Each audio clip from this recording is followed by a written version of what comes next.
Alors, j'ai l'immense plaisir d'annoncer les membres du jury, mais les membres les porteurs de projets qui ont été retenus. Auparavant, je souhaiterais donner un petit peu le contexte du jury et comment s'est déroulée un petit peu la procédure.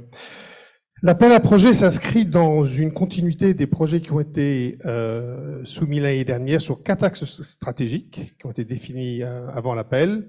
L'amélioration de la prévention, limiter les séquelles et améliorer la qualité de vie, lutter contre les cancers de mauvais pronostics et s'assurer que les progrès bénéficient tous et à tous. Donc tous ces 10 projets qui ont été soumis rentraient bien entendu dans un des axes ou parfois dans plusieurs de ces axes. Et les porteurs de projets, qui étaient tous des CLCC, n'étaient pas forcément ceux qui portaient consort, il y avait qui portaient autre chose que consort. Et cette année, différence par rapport à l'année dernière, c'est d'autres structures hospitalières ont été également autorisées à rentrer dans l'appel à projet. Alors l'audition des projets a eu lieu le 18 avril. 8 membres du jury se sont réunis. Il y avait 2 représentants du HDH, 2 représentants de Unicancer, 2 représentants des patients, dont un de la Ligue contre le cancer, et 2 membres du conseil scientifique du HDH. Les 10 projets retenus et auditionnés avaient des thématiques très similaires. On voyait à l'importance, par exemple, de l'analyse du parcours du patient, qui était au cœur de certains des projets. L'évaluation des thérapies innovantes est également fréquemment retrouvée, ou l'identification de biomarqueurs ou des outils de prédiction. Les projets étaient tous multicentriques et près de 16 CLCC sont au total représentés dans les différents projets, mais également 12 autres établissements de santé. Cette analyse un petit peu transverse des 10 projets, en comparaison peut-être avec l'année dernière, qui était la première vague de projets, était d'une grande qualité sur le plan de la présentation. En particulier, les orateurs ont été très précis dans ce qu'ils comptaient faire et ils ont tenu des délais précis pour la présentation et les questions. Et le caractère innovant et l'importance sur le plan médical était vraiment très en avance. Donc, ce qui restait, c'était beaucoup des questions de faisabilité, des questions opérationnelles, méthodologiques, qui ont permis de différencier certains projets.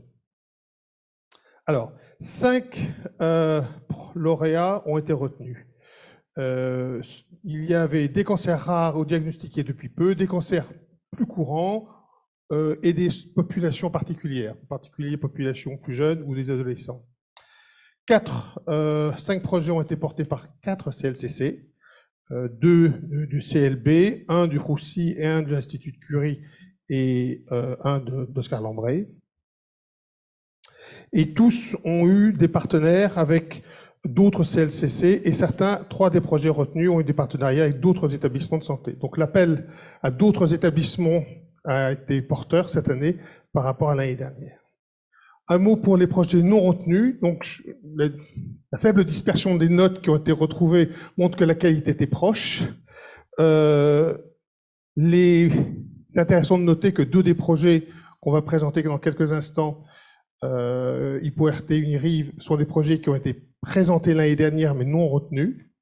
Et donc, le fait qu'ils reviennent l'année d'après avec les commentaires qu'on a donné l'année dernière ont fait qu'ils sont passés assez facilement cette année lors de la 2e tour. Donc une invitation pour les projets non retenus à peut-être considérer un 2e passage avec quelques commentaires qu'on sera ravis de donner si besoin est. Alors le premier projet qui sera présenté, c'est UniAja, et je voudrais voir si Madame Françoise du Cimetière ou Monsieur Emmanuel de Sande de l'Institut de Lorraine sont présents. Voilà. Je vais vous laisser présenter.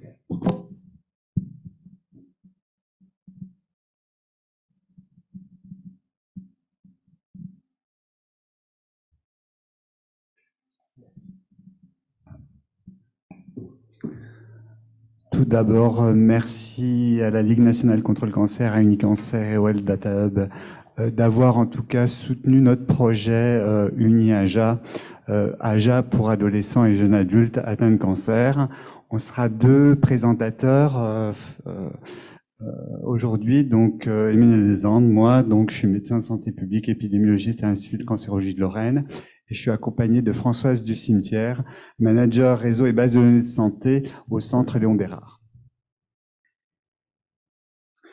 Alors ce projet, il est porté par le CLB. C'est la genèse d'experts, un trio d'experts, experts au niveau clinicien. Donc c'est le docteur Perrine Marek-Bérard du CLB, qui est oncopédiatre et qui est désolé, qui n'a pas pu venir en tout cas se joindre à nous pour faire cette présentation. Une expertise épidémiologique, Emmanuel Desandres, médecin de santé publique à l'Institut de cancérologie de Lorraine, et une expertise sur les bases de données nationales, Françoise du Cimetière, qui m'accompagne aujourd'hui et qui est du CLB. L'intérêt de ce projet, bien sûr, qu'il y a une équipe porteuse, mais c'est la collaboration de 10 établissements de santé. 10 établissements de santé qui incluent 7 CLCC et 3 CHU. 7 CLCC, le Centre Léon Bérard, Oscar Lambré, Gustave Roussy, Institut Bergonié de Bordeaux, l'Institut Curie, l'Institut Cancérologie de Lorraine et l'Institut de Cancer de l'Ouest à Angers et Nantes. Et bien sûr, on a mis dans ce projet 3 CHU de Tours, Marseille et Nice. Donc d'emblée, un projet, il se constitue pas tout seul, il se constitue de façon collaborative avec une implication forte des équipes médicales qui sont issues de l'ensemble des 10 établissements de santé inclus dans le projet. Et on a obtenu l'accord de chaque direction et on a des référents dans chaque établissement, à la fois cliniciens, mais du système d'information clinique, on a parlé de consort tout à l'heure, et au niveau des aspects juridiques parce qu'ils sont non négligeables. Et on met en place un copil avec les référents AJA de chaque centre. Alors pour améliorer aussi la qualité des données, il y a un partenariat qui s'est fait avec des responsables de base nationale. Et notamment, on remercie Pierre Leblond, Pascal Varlet et Jean-Yves Blais pour effectivement, en tout cas, ces croisements de bases de données nationales, tant pour les RCP, pour les tumeurs cérébrales, pour Rhénoclip sur la relecture d'Anapat pour les tumeurs cérébrales toujours, et puis NetSarc qui collège les cas de sarcome.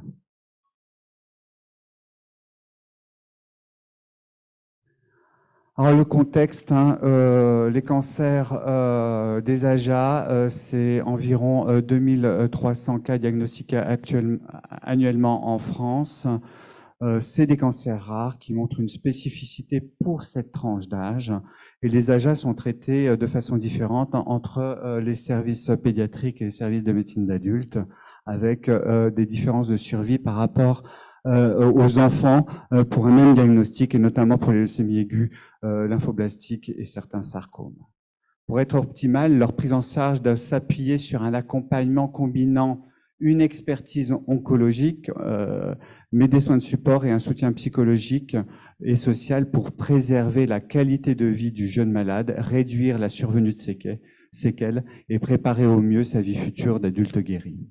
Donc pour ce fait, il y a eu, dès 2012, la mise en place d'équipes spécialisées dédiées dans la prise en charge des AJA et bien sûr la circulaire ministérielle pour l'organisation régionale de la prise en charge des AJA atteints de cancer en France en 2016. L'objectif du projet UniAJA, c'est d'étudier la faisabilité de constituer une cohorte d'adolescents et jeunes adultes de 15 à 29 ans atteints de cancer ou d'hémopathie maligne sur une période 2009-2022, pris en charge dans 10 établissements de santé que je viens de présenter. L'objectif principal, c'est d'avoir des notions d'étudier le parcours de soins, type d'établissement, traitement réalisé, délai entre les différentes séquences thérapeutiques et l'évolution de cette prise en charge au cours du temps, puisque bien sûr, elle a évolué en fonction des différentes actions qui ont été mises en place au niveau national. L'objectif secondaire, c'est d'étudier le devenir de ces AJA atteints de cancer en termes de survenue de second cancer, survenue de séquelles, de handicap et ou de décès. Ce projet s'inscrit dans la stratégie décennale de prise en charge des cancers, fiche action 2.7, essentiellement sur les séquelles, parce qu'à l'heure actuelle, aucune donnée, en France en tout cas, n'a analysé la survenue de séquelles chez les patients ayant eu un cancer durant l'adolescence ou le début de leur vie adulte. et le plan d'action 4.2 sur la prise en charge, en tout cas des adolescents et du jeune adulte en France, puisqu'en France, il y a une grande hétérogénéité de prise en charge, et c'est primordial d'avoir des indicateurs sur la prise en charge et sur cette évolution de prise en charge avec la mise en place d'actions au niveau national, tant en 2012 pour les équipes dédiées qu'en 2016 pour la régionalisation de la prise en charge. Je laisse la parole à Françoise pour la fin. Oui, alors concernant les bénéfices attendus, immédiatement, nous aurons constitué une cohorte unique d'AJA sur une période relativement longue pour étudier les parcours de soins et les séquelles. Bien sûr, cet outil pourra servir aux instances qui voudront s'en servir pour faire évoluer les organisations régionales. Et puis, sur du plus long terme, ça pourrait, si la faisabilité est avérée, faire tremplin pour une base clinico-épidémiologique, pourquoi pas nationale, voire même étendue à l'Europe. Donc actuellement, on n'a pas cette cohorte, il n'y a aucune cohorte AJA existante et on manque de couverture pour étudier les parcours. Donc au niveau du caractère innovant, habituellement les études se reportant sur les AJA sont des études dites haute résolution qui nécessitent un retour au dossier patient et donc beaucoup de moyens en personnel et en temps. Et donc là, notre projet, avec la quasi-automatisation de l'export des données et de l'analyse, va permettre de passer au-dessus de ça. Et puis surtout de prendre en considération les grandes métropoles, Lyon, Bordeaux et Marseille, qui n'ont pas de registre et pour lesquels d'habitude on n'utilise pas leurs données. On va bien sûr aussi ouvrir à des études ancillaires, ce qui permettra de minimiser les coûts, puisque comme l'a dit Alain Bartowski tout à l'heure, il faut mutualiser au maximum. Donc je vous remontre simplement la frise de tout ce qui a été fait depuis le départ. On ne peut pas parler des AJA sans parler de la Ligue nationale contre le cancer qui en 1998 a fait les premiers états généraux dans lesquels les patients AJA ont pu s'exprimer et faire part de leurs besoins de prise en charge. Les 8 unités spécialisées créées l'expérimentation en 2010.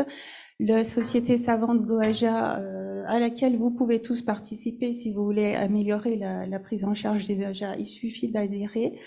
L'instruction des GOS de 2016, la stratégie décennale de l'INCa qui poursuit les efforts déjà mis en place et donc on s'inscrit dans cette continuité avec notre cohorte AJA, on espère nationale dans un second temps. Merci. Et je vous remercie tous et tous les 100 participants et toutes les équipes.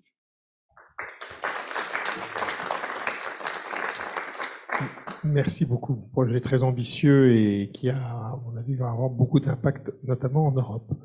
Je crois que j'appelle le deuxième projet. La présentation d'Horus par Brice Fresno et Rodrigue Alegi. Voilà. Alors, le titre, c'est Horus. Bonjour. Merci beaucoup de nous accueillir aujourd'hui et merci beaucoup pour votre soutien. Merci à Unicancer, la Ligue contre le cancer et le Health Data Hub. Nous allons vous présenter en quelques mots le projet Horus, qui est un projet dédié à l'analyse de la morbidité et de la mortalité chez les patients pédiatriques. On va poursuivre un petit peu sur enfants, adolescents, un petit peu également jeunes adultes, ayant été traités par des thérapies innovantes depuis, bien évidemment, plutôt les années 2000. Tout d'abord, quelques rappels épidémiologiques. Chaque année, ce sont 2250 enfants et adolescents qui sont traités pour un cancer. Les taux de survie à 5 ans sont supérieurs à 80%, avec des améliorations des taux de survie dans certaines pathologies qui permettent d'atteindre des taux de survie supérieurs à 90%, par exemple dans certaines leucémies aiguës ou certains lymphomes. Ceci a permis d'avoir un nombre de plus en plus important d'adultes ayant été guéris d'un cancer pédiatrique. En France, on estime à environ 50 000 ce nombre d'adultes. Néanmoins, les études épidémiologiques qui ont été réalisées sur des grandes cohortes pédiatriques de patients traités pour un cancer et survivant à très long terme ont mis en évidence un excès de morbidité et de mortalité tardive, avec plus de 50% de ces patients environ qui souffrent de troubles sévères ou invalidants, avec une surmortalité à un âge jeune multipliée par 7 à 11 en rapport avec notamment des seconds cancers, des pathologies cardiovasculaires et des pathologies respiratoires. Sur ces dernières années, nous avons donc une augmentation importante des taux de survie et nous espérons une amélioration de la qualité de vie à long terme avec une diminution des séquelles et des complications tardives. Ces améliorations des taux de survie sont permises grâce à l'optimisation des gestions des soins de support, l'amélioration des techniques chirurgicales, mais aussi, bien évidemment, l'amélioration et l'optimisation des prises en charge médicamenteuses avec l'émergence des thérapies ciblées, des immunothérapies que vous connaissez bien, qui sont utilisées en médecine adulte, mais qui ont également été progressivement introduites dans les essais cliniques, y compris en première ligne, pour des patients traités pour des cancers pédiatriques. On voit ici quelques exemples importants tels que les patients ayant été traités pour un lymphome B avec l'introduction du rituximab, les anti-JD2 chez les patients traités pour un neuroblastome et chez les patients porteurs de sarcome avec fusion NTRK, l'introduction du larotrectinib. Cependant, ces nouveaux médicaments qui ont permis de poursuivre, de continuer à faire améliorer les taux de survie sont utilisés depuis finalement relativement peu de temps et concernent des patients qui ne sont pas inclus dans les grandes cohortes épidémiologiques. On a donc un manque important de données aujourd'hui sur les effets possibles à moyen et long terme de ces traitements administrés en pédiatrie. C'est un impératif de recherche qui est bien identifié à l'échelle internationale dans le cadre du consortium Accelerate qui a été créé pour réfléchir à l'innovation thérapeutique avec un sous-groupe spécialement dédié au suivi à long terme des patients traités par des thérapeutiques innovantes.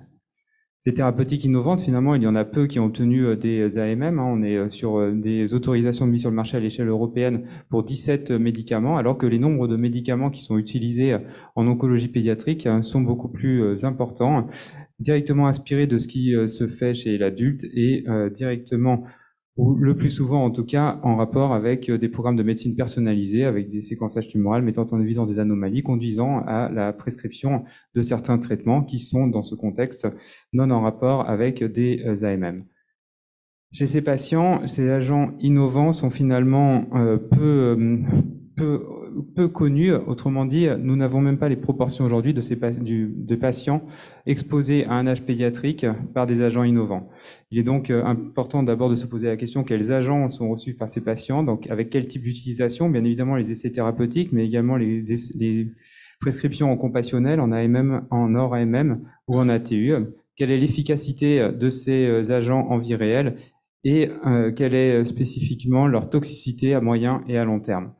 Les objectifs du projet Horus sont donc de créer une cohorte de patients qui a été traités pour un cancer solide ou un lymphome à un âge pédiatrique, enfant, adolescent, en étant un petit peu jusqu'à l'âge jeune adulte avant l'âge de 25 ans, à partir de 2001 avec l'émergence des thérapeutiques ciblées et ayant reçu des thérapies médicamenteuses innovantes dans un des 4 centres de lutte contre le cancer qui participent à cette étude, Gustave Roussy, Institut Curie, Centre Léon Bérard et Centre Oscar Lambret. Il s'agira d'analyser bien évidemment les données de parcours de soins de ces patients mais en vie réelle, de façon à pouvoir générer de l'information à la fois sur la mortalité, mais également sur la morbidité à moyen et à long terme, avec mise en place de manière prospective grâce à ce type de projet d'un suivi à long terme intégré pour ces patients. Ceci s'intègre bien évidemment dans le cadre du plan cancer, avec tout d'abord un objectif qui avait été bien énoncé visant à limiter les séquelles et améliorer la qualité de vie de ces patients, incluant les patients ayant été traités par des thérapeutiques innovantes et spécifiquement dans le cadre de la prise en charge des cancers pédiatriques.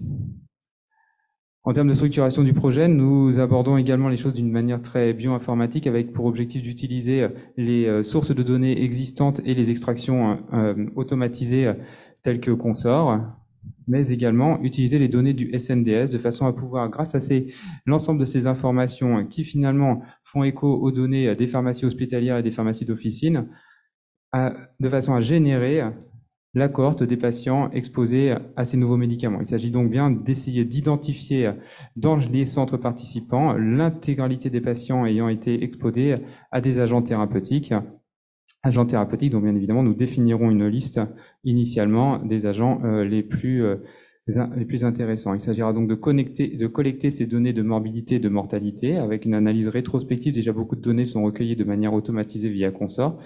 Des données peuvent être également récupérées de manière algorithmique grâce au SNDS. Nous travaillons dans le cadre de l'unité 10-18 de l'INSERM qui également est co-responsable de cette étude sur l'utilisation des algorithmes pour identifier les événements médicaux à long terme, second cancer, pathologie cardiaque, pathologie cérébrovasculaire, etc. Et de mettre en place un volet prospectif de suivi de ces patients au long cours en utilisant à la fois les données issues des grandes bases de données, donc des données de l'assurance maladie, du système national de santé, mais également les données des consultations et les données d'auto-questionnaires qui pourraient être également implémentées. Nous réalisons des études de pilote de morbimortalité en vie réelle, en ciblant d'abord sur certains agents thérapeutiques, de façon à pouvoir tester le modèle présenté sur certains agents avant de cibler l'ensemble de la liste des agents thérapeutiques innovants d'intérêt, avec 2 projets qui sont ciblés en première intention, le tramétinib dans le traitement des gliomes de bas grade et les immunothérapies de cancer pédiatrique. Des études ancillaires pourront être réalisées, notamment il faut savoir qu'il y a une étude qui s'appelle SACHA qui répertorie les patients ayant été traités par des nouveaux médicaments dans le cadre d'AMM après 2020. Ceci est basé exclusivement sur la déclaration volontaire des praticiens et donc on ne peut pas parler d'un véritable registre exhaustif des patients, donc l'idée de pouvoir aller comparer les données et valider les données grâce aux informations qui sont directement issues de l'analyse de Horus.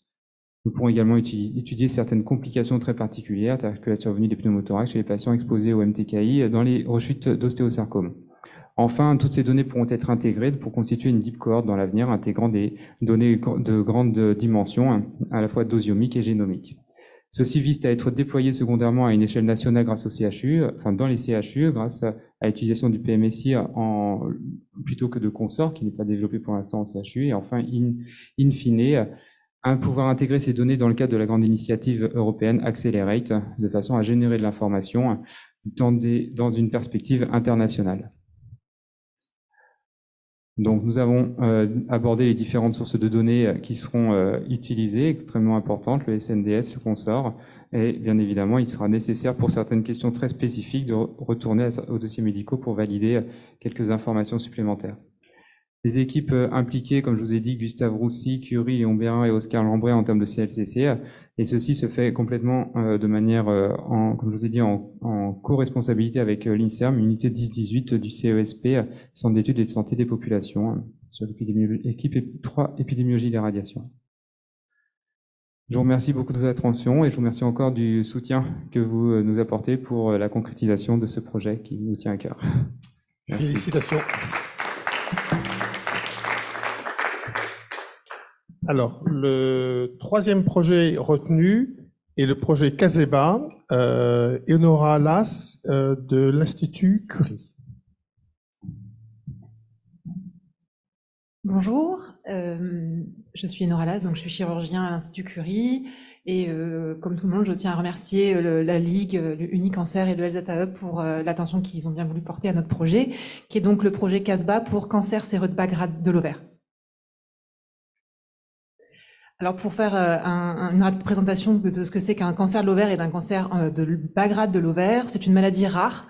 Le cancer de l'ovaire en lui-même est déjà une maladie rare, mais la sous-entité cancer de bas grade est une maladie encore plus rare.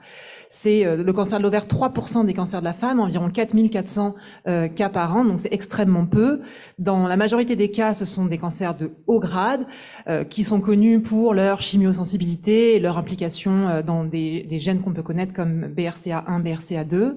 Les cancers de bas grade, c'est pas la même maladie du tout, c'est appelé cancer séreux, mais en pratique, ça ne ressemble pas du tout à son cousin, le cancer de haut grade. C'est une maladie émergente, mal connue, les patientes sont beaucoup plus jeunes, c'est pas les mêmes patientes, et surtout, elles sont très résistantes à la chimiothérapie. On n'a pas actuellement de thérapeutique adaptée à ces patientes-là parce que c'est une maladie rare. Et les prises en charge sont souvent calquées sur celles des hauts grades, déjà parce que jusqu'à présent, on ne faisait pas la différence entre les deux entités, et puis parce qu'on n'a rien d'autre en pratique. Mais depuis qu'on connaît cette maladie, de nombreuses questions émergent, en particulier comment faire le diagnostic de façon précoce, quelle est la meilleure séquence de traitement, la chirurgie, la chimio, quelles sont les molécules les plus adaptées, quelle est la valeur donc d'un reliquat post-opératoire pour ceux qui connaissent un petit peu la pathologie ovarienne, la place des thérapies ciblées, etc., etc. On n'a actuellement aucune base de données, ni nationale ni internationale, concernant cette pathologie. D'où l'intérêt de notre projet CASBA, qui est la création d'une base de données multimodale qui concerne à la fois la clinique, mais également l'imagerie et intégrant les données de la sécurité sociale, du SNDS, pour mesurer l'effet des filières de soins et définir une prise en charge spécifique des patientes qui ont un cancer séreux de bas grade, afin d'améliorer bien entendu le diagnostic et le traitement de ces patientes. Le fait d'avoir une base multimodale, multicentrique, regroupant pratiquement l'intégrale des cas de cancer de bas grade en France permettra d'améliorer la connaissance de cette pathologie qui est rare, mais quand on regroupe et qu'on mutualise nos connaissances, elle le devient un petit peu moins, à la fois d'un point de vue clinique et d'un point de vue bien entendu de l'imagerie, qui nous permettra de dégager sa façon optimale de traiter ces patientes-là et peut-être de créer ou de modifier les référentiels de traitement actuels. Tout ça, bien entendu, vise à améliorer le pronostic et la qualité de vie de ces patientes.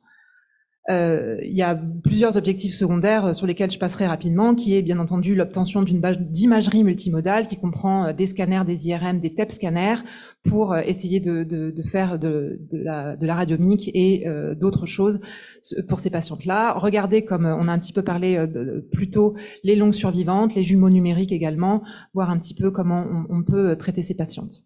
Les comédications également sont un sujet sur lequel on aimerait travailler. Alors, quelles sont les données mobilisées et la méthodologie de ce projet? Il existe déjà une base de données. Il y a un réseau qui s'appelle le réseau des tumeurs malignes rares gynécologiques, le TMRG, qui est à la fois RCP national et il centralise un petit peu les cas. Donc, c'est sur la base du volontariat. Donc, bien entendu, elle n'est pas du tout exhaustive. Et c'est une base qui est hébergée actuellement à l'Institut Curie, qui regroupe les données de 28 centres français, qui sont à la fois des CLCC et des centres hospitaliers, entre 2010 et 2017.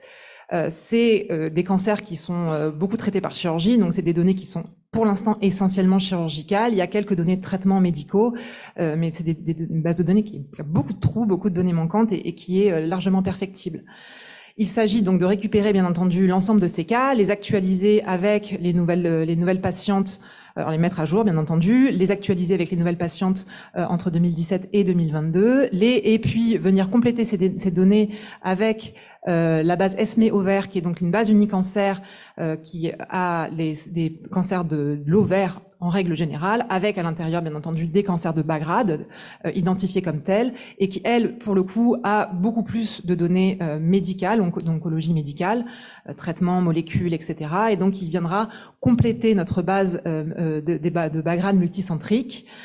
On a sélectionné alors je l'ai pas marqué là, mais si, j'ai marqué au-dessus, les 16 centres qui étaient les plus contributeurs de la base du TMRG, donc ceux qui avaient rentré le plus de cas dans la base pour pas se disperser et pour rester avec les collaborateurs qu'on connaît, avec qui on a déjà signé des conventions et avec qui on a l'habitude de travailler pour être sûr que le projet soit faisable. On propose donc de récupérer les imageries de l'intégrale des patientes de cette base, de les centraliser donc à l'Institut Curie, là qui est porteur du projet. Et enfin, une fois qu'on aura fait tout ça, de faire un appariement avec les données du SNDS pour récupérer les données de parcours, de remboursement et puis de comédication. Alors, le CLCC porteur est donc l'Institut Curie, qui s'occupe de la coordination du projet, de gérer la centralisation des données cliniques et des données d'imagerie, et d'effectuer le contrôle qualité des données. qui effectuera également les analyses. Alors les 16 centres partenaires, je vous les ai pas tous détaillés, mais il y a 12 CLCC à l'intérieur. Ceux qu'on retrouve fréquemment, Léon Bérard, Le Col, bien entendu. Ce serait peut-être même plus rapide de citer ceux qui n'y sont pas. 3 CHU, en particulier la Riboisière, l'HEGP, et un PSPH, c'est les Diaconesses à Paris. Ce sont ceux qui sont les plus pourvoyeurs de cas dans la base des tumeurs rares. On a pu identifier sur chacun des centres un binôme clinicien-radiologue qui s'occuperont de gérer sur place et d'alimenter la base sur place. Alors, le projet est déjà un peu mature, enfin mûr, pas comme on dit. La base, donc, elle est déjà constituée avec les données de 187 patientes. Ça peut paraître ridicule, mais sur du bas grade, c'est quand même déjà pas mal. Les contrats sont faits avec les centres, sont faits par le réseau des tumeurs rares, ce qui est, quand on peut voir la longueur des démarches administratives et du problème juridique, un vrai pas. Il faut bien entendu l'actualiser, la compléter avec les données des nouvelles patientes, mais c'est pas forcément le plus long, le socle y est. Les radiologues ont été identifiés dans chaque centre partenaire et donc sont tout à fait prédisposés à fournir les données d'imagerie, même si bien entendu il suffit pas de vouloir, hein, c'est compliqué de récupérer les données d'imagerie.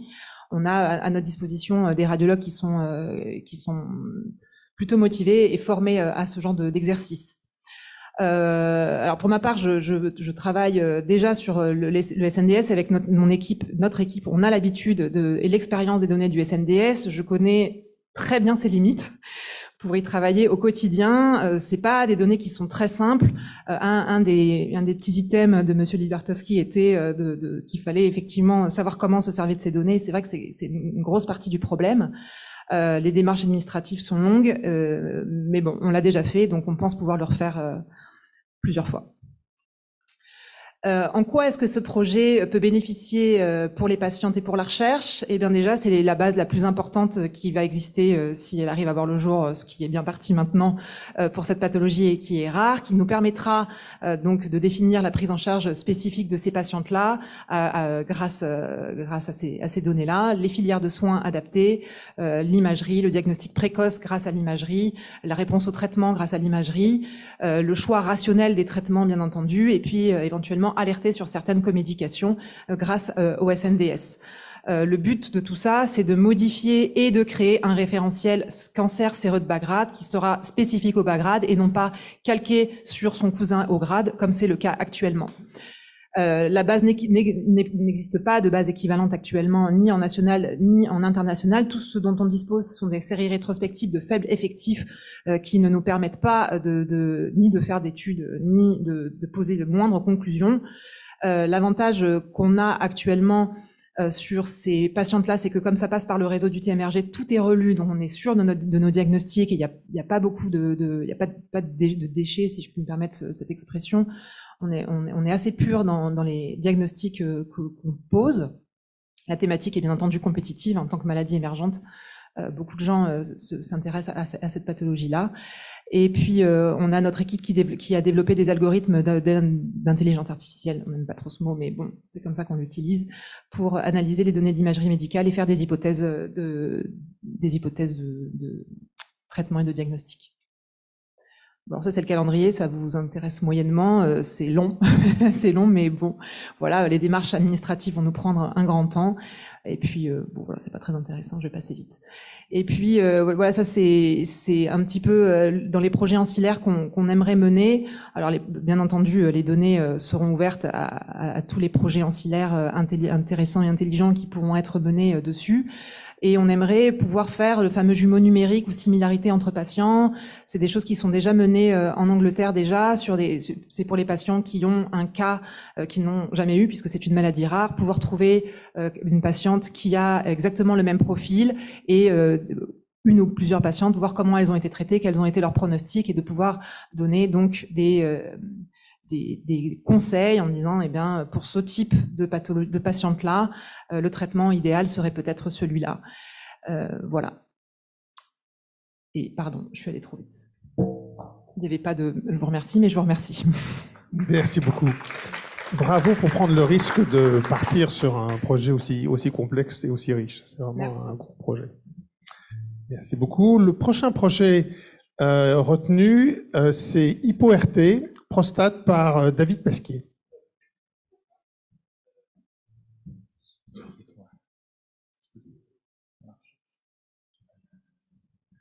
Bonjour à toutes et à tous. Merci à tous bien sûr d'avoir choisi ce projet. Donc dans les 5 qui ont été retenus, donc je vous en donne les grands traits. Alors je présente seul, mais c'est bien sûr un projet qui est collaboratif et collectif. Je donne les noms ensuite de mes collègues dans quelques instants. Le rationnel, c'est une autre diapo de présentation avec le contexte également, avec le concours du groupe Unitrad dont je parle également à la fin, qui est le groupe des radiothérapeutes des centres de lutte contre le cancer. Ce sont des projets qui nous intéressent, ce sont des sujets qui nous intéressent depuis quelque temps déjà, et c'est un projet qui a le soutien de ce groupe-là. Je suis le docteur Pesquier de Lille. Le rationnel, donc c'est bien sûr le cancer de la prostate, qui est le cancer le plus fréquent chez l'homme. C'est un cancer dont le pronostic est bon, bien sûr, mais c'est la 3e cause de décès par cancer, très proche des cancers du côlon et du rectum chez l'homme. Bien sûr, il est possible, bien sûr, de traiter ces cancers par irradiation. C'est un des traitements à visée curative des stades précoces et des stades localisés. La radiothérapie a vu une évolution majeure, très très rapide de ces pratiques-là en quelques années, sur un laps de temps très très court. Nous sommes passés de schémas plutôt longs, on parle de schémas normaux fractionnés, c'est la ligne du haut, 39 séances, même parfois jusqu'à 40 séances qui s'étalent sur près de 8 semaines, à des schémas plus longs.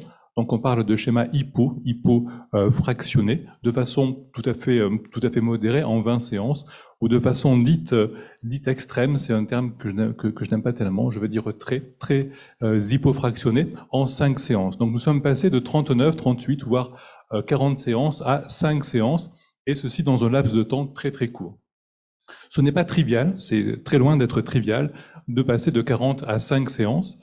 Ça a été possible par cette évolution très rapide et là encore majeure de notre technique. Alors j'en fais pas la liste aujourd'hui parce qu'on sortirait un peu du cadre de cet exposé. Je l'illustre par quelques images. On pourrait parler de la modulation de l'intensité de ces irradiations qui sont guidées par l'image, de la stéréotaxie maintenant qui permet ces traitements en 5 séances, l'intégration beaucoup plus précise de l'IRM, le suivi intrafraction de la cible que l'on va traiter.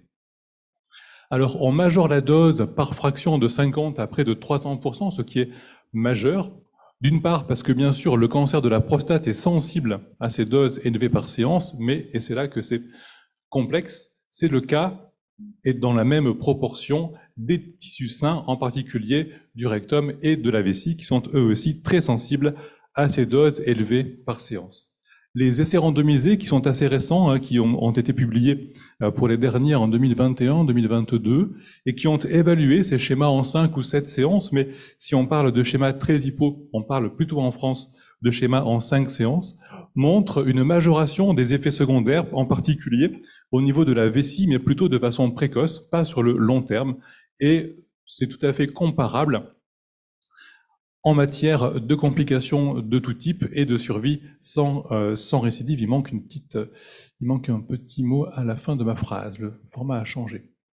Alors, ces schémas sont récents, sont nouveaux, et encore une fois, il faut nous croire, ça a été un vrai changement de paradigme, une évolution culturelle majeure dans nos services.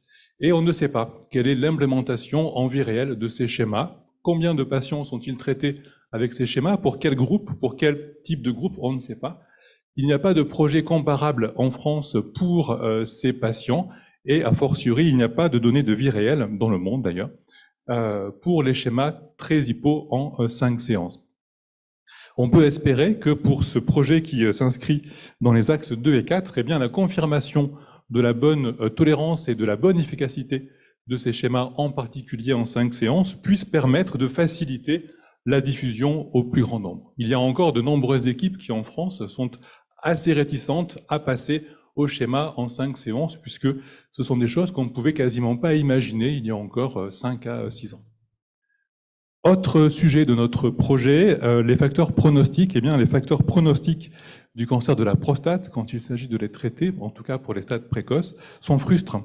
On parle de l'examen clinique, des biopsies avec le score de Gleason et du taux de PSA. Voilà. Et donc avec ces 3 items, on construit des groupes pronostiques dits d'amicaux.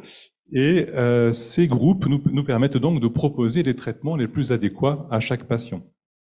Il n'y a pas encore de facteur pronostic qui soit basé, en tout cas qui soit valide, basé sur les images pré-thérapeutiques, et on pense en particulier aux IRM, qui ont une place très très importante dans la prise en charge de ces patients.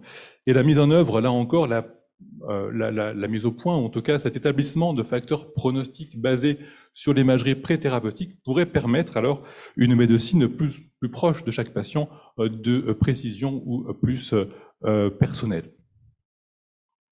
L'objectif de notre travail est donc d'évaluer en vie réelle l'efficacité et la sécurité de ces schémas de radiothérapie qui sont hypofractionnés, soit de façon modérée ou de façon dite extrême, on va dire très encore une fois, en comparaison aux schémas plus anciens, normaux fractionnés, en termes de survie sans récidive, de survie sans métastase et de complications, en particulier des complications les plus sévères, celles qui sont les plus à même vraiment de figurer dans les dossiers des patients.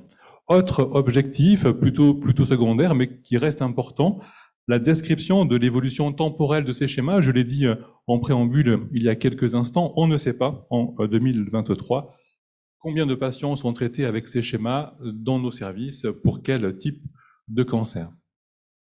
Ça permettra donc, on l'a dit, de quantifier cette accessibilité de ces nouveaux schémas, de ces nouveaux parcours très très modernes dans nos services, et on l'espère, encore une fois, favoriser cette accessibilité par nos résultats. Et enfin, la recherche de facteurs pronostiques cliniques, mais qui sont connus, on les connaît très bien, mais surtout radiologiques, basés sur l'IRM associé aux pronostics et peut-être aussi aux effets secondaires de nos traitements. Le projet donc sera piloté par le centre Oscar Lambret avec mes collègues de notre UMB, le docteur Ledélé et Bartoulot, avec bien sûr l'aide et la collaboration d'ingénieurs data de notre DSI et de 8 autres centres de lutte contre le cancer qui sont pour la plupart très impliqués, très impliqués dans la prise en charge des cancers urologiques au sein du GETUG, qui est donc là le groupe d'études des tumeurs urologiques du groupe Unicancer, et avec le pendant dans chacun de ces centres des responsables consorts, des cliniciens, des ingénieurs data et un peu de temps ARC. On va le voir, il y a, comme tous les projets, c'est important, une étape de contrôle de qualité sur un échantillon de nos patients. Un partenaire industriel qui est Coexia avec Aquilab, c'est maintenant la même entité, pour Consort, bien sûr, pour l'intégration des données cliniques, de biologie, d'histologie, et avec Aquilab, de l'imagerie qui est dans les PACS, j'en parle dans quelques instants, de partenaires académiques, Crystal et le DLab à Maastricht, avec lesquels on collabore. La méthode, les patients qui vont être inclus dans ce travail auront été traités en 2014, de 2014 à 2021. La volumétrie estimée est celle-ci, de 7 000 jusqu'à plus de 10 000 patients, avec environ un tiers de patients traités avec des schémas hypofractionnés en 20 ou en 5 séances. Une partie des données cliniques et de radiothérapie sont d'ores et déjà disponibles dans Consort, pas toutes. Il va falloir intégrer des données des dossiers médicaux de ces patients et les structurer et puis les travailler. Voilà. Et donc, on remercie encore on vous remercie pour votre soutien pour ce financement. Je l'ai dit en préambule. Encore une fois, c'est vraiment un sujet qui nous animait depuis quelque temps déjà. Il y aura un contrôle de qualité avec du temps ARC dans chacun des centres pour comparer les données produites par Consort à celles des dossiers médicaux de nos patients. L'imagerie, on en a parlé avec Alain il y a quelques instants, sont dans les PACS. Alors, c'est pas toujours si simple que ça, effectivement, de les désarchiver, sans doute. Il y aura un outil de désarchivage. C'est important, des images qui sont produites dans les centres, qui nous servent à la planification de nos traitements et qui font partie du dossier médical. Et donc, on les conserve. Voilà, on aura très, très sûrement ces données dans nos dossiers et dans les PACS des centres. Je termine par cette diapositive. Donc, ces schémas sont appliqués. Ces schémas qui sont typofractionnés sont appliqués dans les centres. On ne sait pas encore très bien dans quelle amplitude, ni chez quel patient. Les patients sont tous suivis au moins 5 ans dans les centres. Ce sont les bonnes pratiques. C'est une obligation. Nous avons l'obligation de suivre nos patients au moins 5 ans, une fois par an. Donc, les données seront dans les dossiers. Et je l'ai dit, les images sont dans les PACS. Donc, il faut maintenant travailler. C'est un projet qui a le soutien du groupe Unitrad, qui travaille sur ces données de vie réelle et sur les images. Soutien également du GETUG. Les résultats sont attendus en septembre 2025 et tout comme mes collègues, bien sûr, l'ensemble des données et des résultats seront versés dans le catalogue du HDH pour une utilisation la plus large possible dans le cadre de l'open science, ce qui est tout à fait vertueux. Merci à vous. Merci beaucoup. Félicitations. Et le dernier projet, la présentation d'Unerive par Jean-Noël Badel et Camilo Garcia.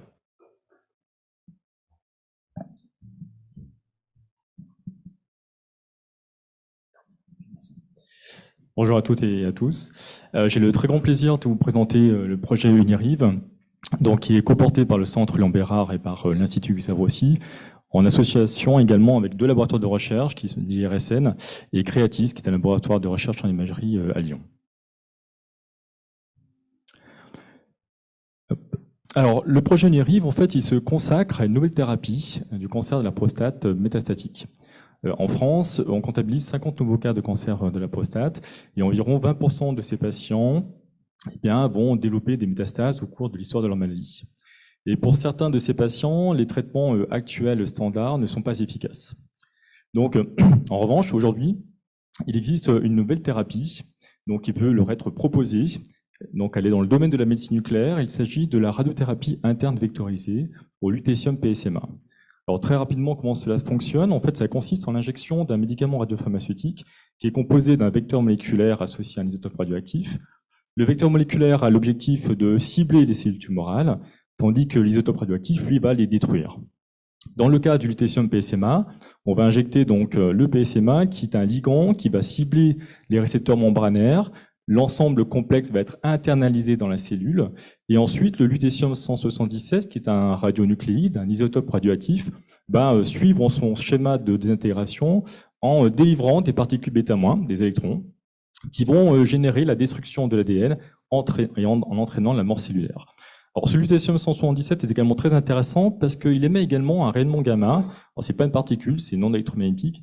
Et ce rayonnement gamma, en fait, il va s'échapper de la cellule, il va s'échapper du patient, mais on va pouvoir le détecter avec des imageurs qu'on utilise en médecine nucléaire. Si bien que l'on peut faire une image du traitement. Bon, c'est ce que l'image de droite. Alors, pour illustrer cette nouvelle thérapie, je vous propose un cas clinique. Il s'agit d'un homme de 60 ans qui présente un adénocarcinome de la prostate résistant à la castration avec une progression locale et métastatique. Donc l'image que vous voyez à gauche, elle représente en fait une imagerie pré-traitement qui est faite donc avant de traiter le patient, parce qu'on doit s'assurer, avant de traiter, que les cellules vont bien, que les lésions vont bien fixer le PSMA. Donc cette image, elle est faite avec un isotope radioactif qui est le gallium-68, qui permet de faire une image avec du positon, c'est ce qu'on appelle une TEP. Donc ça permet d'avoir une belle image, une belle qualité d'image, tridimensionnelle, et d'avoir une information sur la distribution de ce traceur dans toutes les lésions, avec une qualité d'image assez très bonne. Une fois que on a donc vérifié effectivement la fixation de ces lésions, eh bien le patient sera éligible au traitement.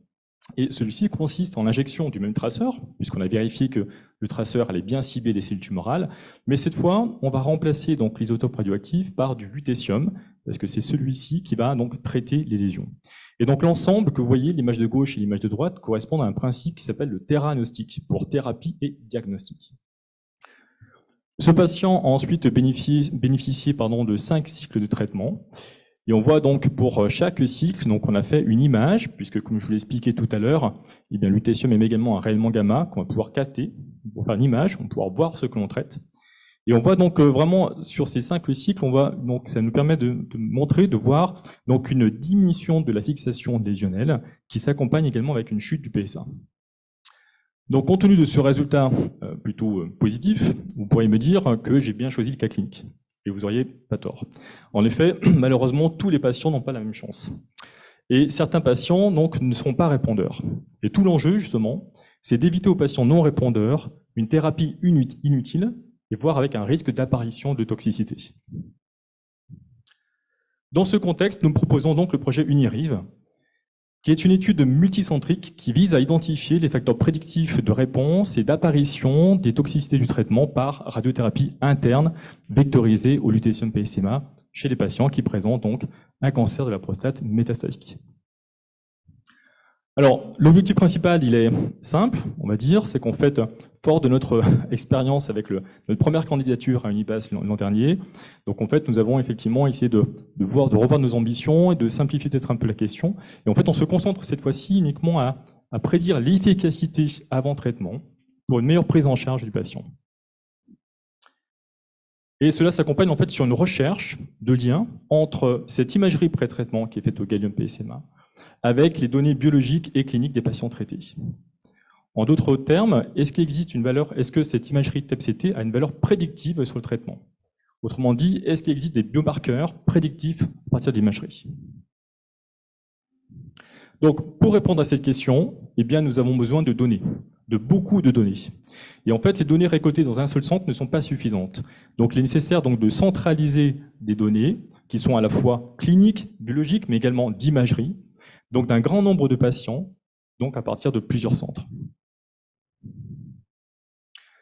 Donc c'est un projet collectif qui s'appuie sur plusieurs équipes. Tout d'abord les CLCC porteurs, donc qui sont le Centre Léon Bérard et l'Institut Gustave Roussy.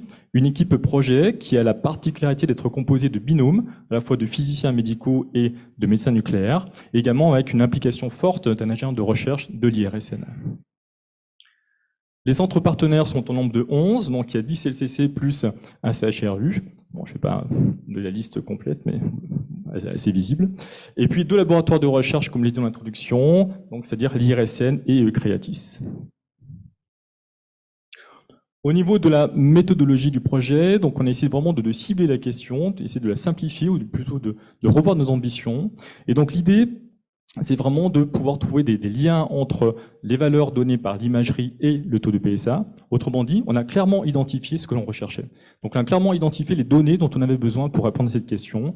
Donc la première étant donc la valeur du SUV et le volume tumoral extrait de l'imagerie pré-traitement au TEP au gallium PSMA, et de faire un lien avec ces radiomix, ces features, ces propriétés de l'image, avec le taux de PSA mesuré dans les patients. De manière à essayer d'obtenir cette relation pour justement tendre vers l'utilisation de l'imagerie pré-traitement comme valeur prédictive de réponse au traitement. Donc, la première étape, elle va consister justement à extraire ces données que je viens de citer, c'est-à-dire le SUV, le volume tumoral, également le PSA. Donc, l'ensemble des 11 centres partenaires vont justement, ces données seront extraites de ces 11 centres partenaires. Elles seront centralisées et hébergées au sein d'Unicancer dans une première étape. Celle-ci va nous permettre justement de mettre en forme, d'assurer la qualité de ces jeux de données. Et dans un second temps, dans une deuxième étape, donc ce jeu de données sera donc partagé dans un espace projet au HDH. Et l'atout majeur que je souhaite souligner également, c'est qu'en fait, cette base de données va permettre d'offrir une très grande diversité de types de données, donc à la fois de l'imagerie, des données cliniques, des données biologiques. Et donc, en fait, cette grande diversité est réellement propice à d'autres projets de recherche, notamment qui seront plus spécifiques à certains CLCC. En gros, UniRive est donc un projet collectif mené par des médecins nucléaires et par des physiciens médicaux au service de radiothérapie interne vectorisée. Et au nom de l'ensemble des partenaires, je tiens à remercier Unicancer, la Ligue contre le cancer et l'UHDH pour leur soutien et leur support à venir. Merci beaucoup. Merci beaucoup.